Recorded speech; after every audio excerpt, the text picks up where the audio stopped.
মক্কা নগরীতে একজন বৃদ্ধ মহিলা বসবাস করত। একদিন সেই বৃদ্ধ মহিলা তার ঘরের সমস্ত মালপত্র বস্তায় বেঁধে রাস্তার ধারে বসেছিল। কারণ সেই বৃদ্ধ মহিলা লোকমুখে শুনেছে যে মক্কায় মোহাম্মদ নামের একজন জাদুকর এসেছে। সেই জাদুকর কিনা যার সাথে সাক্ষাৎ করে তার ধর্মই ছিনিয়ে নেয়।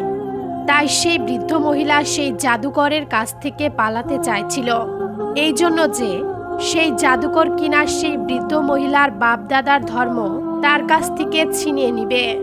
সেই বৃদ্ধ মহিলা যখন রাস্তার ধারে তার সব মালপত্র নিয়ে বসেছিল, ঠিক তখনই ওই রাস্তা দিয়ে রাসূল সাল্লাল্লাহু আলাইহি ওয়াসাল্লাম যাচ্ছিলেন। সেই বৃদ্ধ মহিলাটি নবীজি সাল্লাল্লাহু আলাইহি ওয়াসাল্লামকে আগে কখনোই দেখেনি। তাই সেই বৃদ্ধ মহিলা রাসূল সাল্লাল্লাহু আলাইহি ওয়াসাল্লামকে দেখে বলল, বাবা, এই বস্তাটি আমার মাথায় উঠিয়ে দাও তো। নবীজি যখন সেই বস্তাটি তুলল, তখন দেখলেন যে সেই বস্তাটি খুবই ভারী। এত ভারী সেই বস্তা যে সেই বৃদ্ধ মহিলা নিতে পারবে না। তাই নবীজি সাল্লাল্লাহু আলাইহি ওয়াসাল্লাম সেই বুড়িকে বলল, বুড়িমা, এই বস্তাটি তো অনেক ওজন, আপনি এই বস্তা নিতে পারবেন না। আর আপনি যদি অনুমতি দেন তাহলে আমি আপনার ওই মালগুলো আপনি যেখানে বলবেন সেইখানেই দিয়ে আসব। রাসূল সাল্লাল্লাহু আলাইহি ওয়াসাল্লামের কাছ থেকে এই কথা শুনে সেই বুড়ি খুবই খুশি হয়ে খুশি মনে তাকে অনুমতি দিল।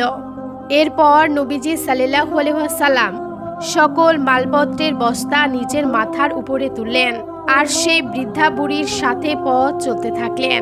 এভাবেই কিছু দূর যাবার পরে নবীজি সাল্লাল্লাহু আলাইহি ওয়াসাল্লাম সেই বৃদ্ধা বুড়িকে প্রশ্ন করল, বুড়িমা, আপনি মক্কা নগরী ছেড়ে কেন চলে যাচ্ছেন? উত্তরে সেই বৃদ্ধা বুড়ি বলল, বাবা, আমি লোকমুখে শুনেছি যে মক্কা নগরীতে মোহাম্মদ নামের একজন জাদুকর এসেছে, যে কিনা মানুষের ধর্ম কেড়ে নিচ্ছে। আমি সারা জীবন মূর্তি পূজা করেছি আর আমার পূর্বপুরুষও মূর্তি পূজা করেছে। তাই আমি চাই না যে আমার এই বয়সে আমার বাপদাদার ধর্ম আমার থেকে কেউ ছিনিয়ে নিয়ে যাক। এই জন্যই আমি মক্কা নগরী ছেড়ে চলে যাচ্ছি। নবীজি সাল্লাল্লাহু আলাইহি ওয়াসাল্লাম তখন সেই বুড়ির কাছ থেকে এসব কথা শুনে তার বস্তা ভর্তি মাল ফেলে দেননি, বরং যত্নের সাথে সেই বস্তা মাথায় করে বুড়ির সব মালামাল বহন করে নিয়ে গেলেন। এক পর্যায়ে তারা বুড়ির সেই গন্তব্য স্থানে পৌঁছে গেল।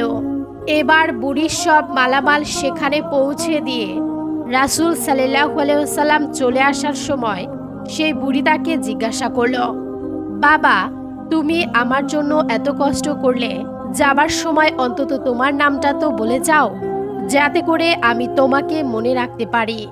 আমি মক্কা নগরী থেকে মোহাম্মদ নামের এক জাদুকরের ভয়ে পালিয়ে এসেছি, আর আমি যেন মানুষের কাছে বলতে পারি যে মক্কায় জাদুকর আছে।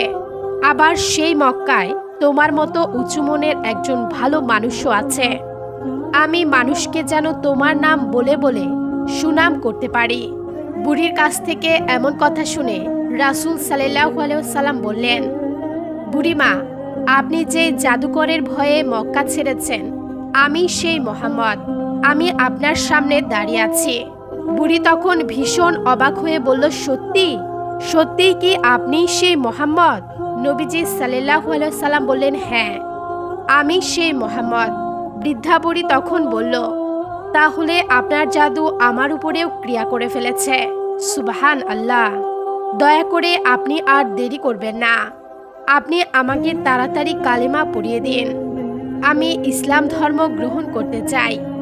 সেই বৃদ্ধা বুড়ি নবীজি সাল্লাল্লাহু আলাইহি ওয়াসাল্লামের ঈমানি শক্তি এবং চেহারা মোবারক দেখে সে আর কোনো কথা না ভেবে ইসলাম ধর্ম গ্রহণ করেছেন।